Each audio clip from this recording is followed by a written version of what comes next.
तोरा जिंदगी के पहिला फिल्म में कौन हीरो रोल कैले बा। घरे जा बीच होल कैले बा।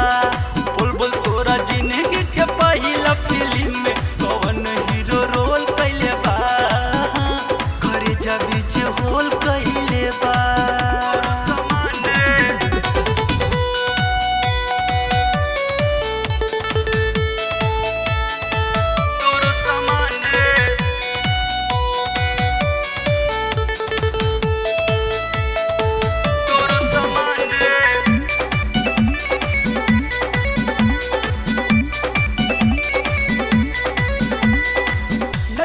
ढीला बतोरो करेक्टर खोलना मोरा भीरी बंद करू चैप्टर नैहर से ढीला बतोरो करेक्टर खोलना मोरा भीरी बंद करू चैप्टर। डाली साचा में अच्छा से गोल कैले बा। तोरा जिंदगी के पहिला फिल्म में कौन हीरो रोल कैले बा। बीच होल कैले बा। बोल बोल तोरा जिंदगी के पहिला फिल्म में कौन हीरो रोल कैले बा। करे जवा में होल कैले बा।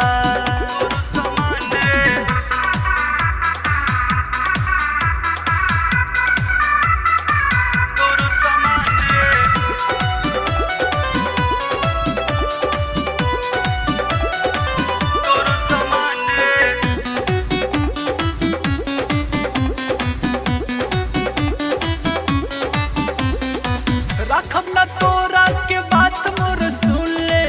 जाके नैहर भतार उहे चुन ले।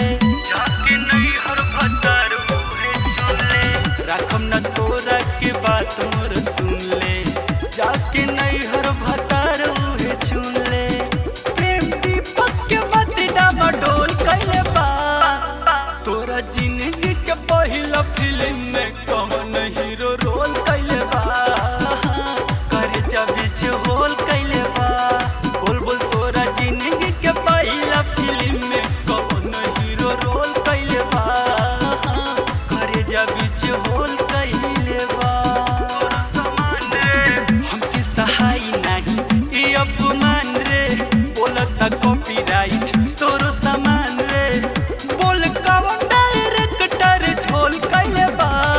बोलो तोरा जिंदगी के पहिला फिल्म में कौन हीरो रोल कैले बा। घरे जा बीच होल कैले बा।